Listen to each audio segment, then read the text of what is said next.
told me when your love lies, waste a day and spend the night underneath the sunrise. Welcome everyone to this week's episode of Unrooted Track and Field Edition, and my guest for this week's show is none other than sophomore on the track and field team here at Menlo College, Aubrie Usui. Aubrie, thanks so much for joining me on the show. Glad to be back.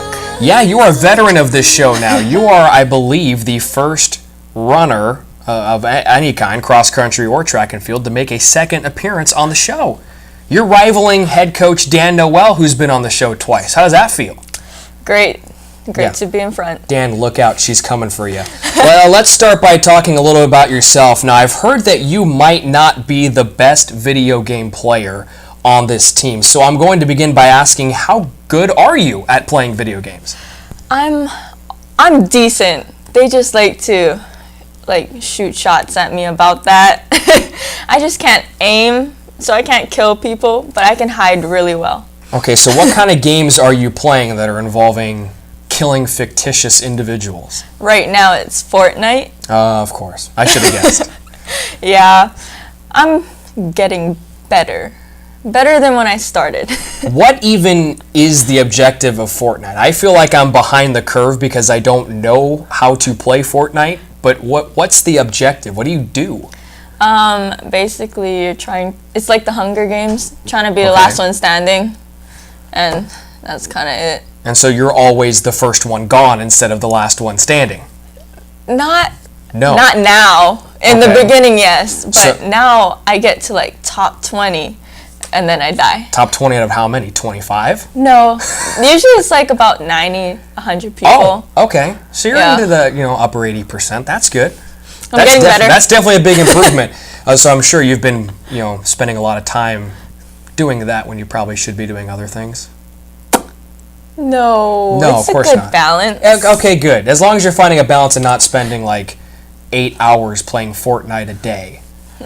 Those are the people who are the ones that are the last one standing. Nope. Those aren't the ones that are the last one standing? The ones who play 8 hours?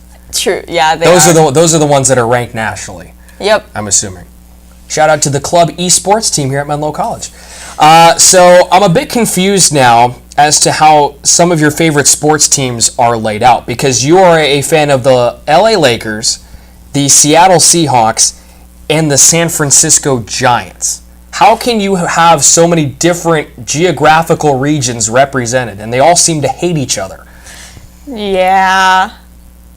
Well, LA Lakers is because of Kobe. Of course. And in high school, I was always number 24. Or that's our family number. Mm-hmm. And you played basketball, that's right. Yep.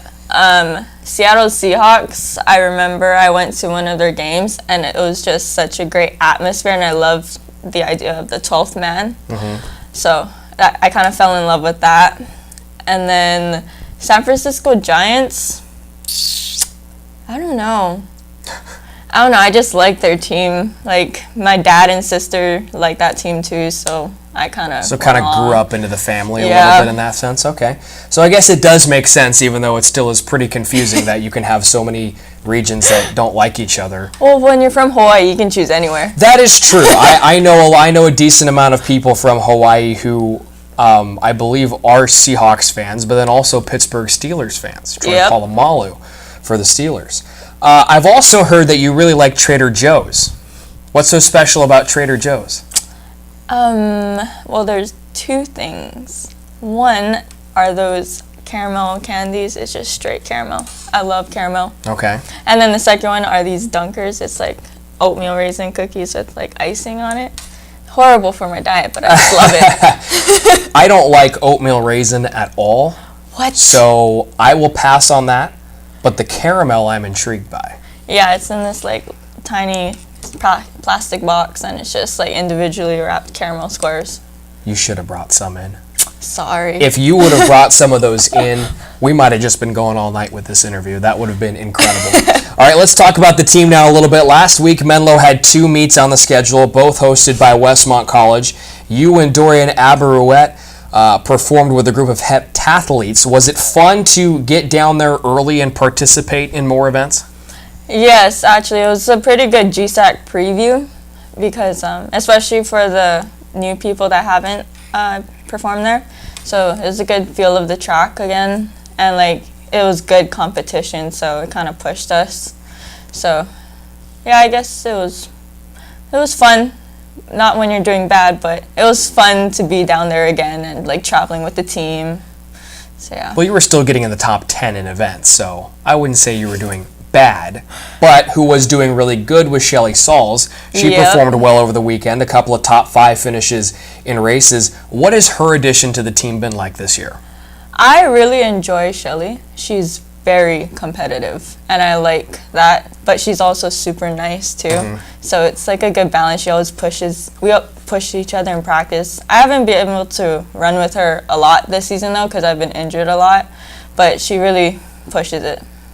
Now on the men's side, Jonathan Munkholm won the triple jump after setting an NAIA A standard the week before. How cool is it to see him performing at such a high level relatively this early in the season? I know we're now halfway through, but some of the marks he's been putting up all year have been incredible. Yeah, he's actually doing really well. It's funny because last year he hit the A mark in the same exact meet. Was it really? Yep, Sac State. Wow. And he hit it twice this time, so Wow. he did the same jump twice. Something about Sac State, huh? Yeah, I don't know what it is. I mean, I'm not a big fan of their track, but their jump pit must be really good. Maybe he likes hornets or something. I have no idea. Maybe. No idea. I'd say the showing down at Westmont was probably the best that the Oaks have had as a group all season long. I mean, the men's team finished in 4th place. Do you feel like the team has reached a point where you're starting to, I don't want to say peak, but you're starting to definitely turn the page and really start to improve? Yeah, so this is like the midpoint of the season, and we've had pretty good competition throughout, but GSAC is usually like where we'll be more around like our type of groups. It's like maybe 1 or 2 more weeks of hard training, and then we start tapering down for GSAC. So then that's when our bodies are going to feel really good and then fresh. So yeah, we'll definitely be improving in the next couple meets. There are 2 more meets on the schedule this weekend for the Oaks. Stanford, where just Jonathan Munkholm will be going. And then, of course, you have the SF State Distance Carnival. What are you looking to get out of this weekend? I know you mentioned to me off the air that a lot of participants and a lot of track athletes are dealing with some injuries right now. So what are you guys hoping to get out of this weekend? I think what we're aiming for is to just using it as a like competitive practice, I guess, like pushing it, and also like making sure we do things right, like sleep, eating, hydration, all that. Trying to just like prep and get better, more better prepared for down the road. I get what you're saying. Sorry. I can pick you up on that. No worries. And it's really funny that you bring that up, because a lot of people would think that maybe it's the on-field stuff that only you control when it comes to something like this. But no, it's just as much behind the scenes. You have to still be ready to go and well-rested in order to have a successful showing on the track. You were going to add? Oh, I was just going to say, yeah. Coach really stresses sleep, like, and a good recovery, like ice bath and rolling and all that. I sure could use a lot of sleep myself. I think I should get on this Dan Noel training program, because it sounds like it involves a lot of sleep, and I would be a fan of that right now. All right, Aubrie, let's get in the final segment of the show. It's called Brownie Bites. I'm going to ask you 3 off-the-wall questions. You give me your best answers.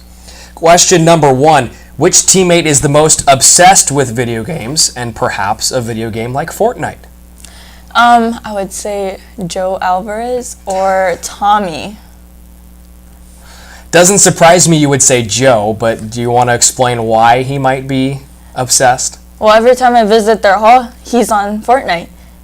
And Tommy, in our group Snapchat, he's always posting, I just won Fortnite.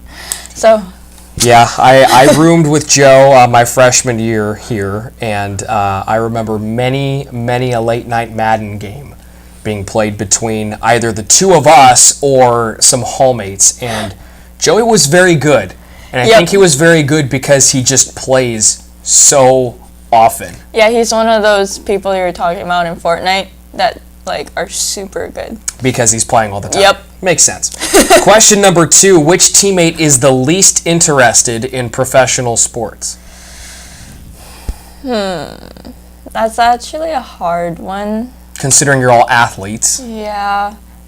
Honestly, I'd probably say Elijah.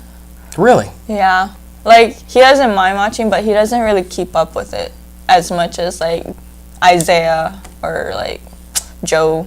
Especially Joe. Yep. Again, I know him very well, so that doesn't surprise me right there.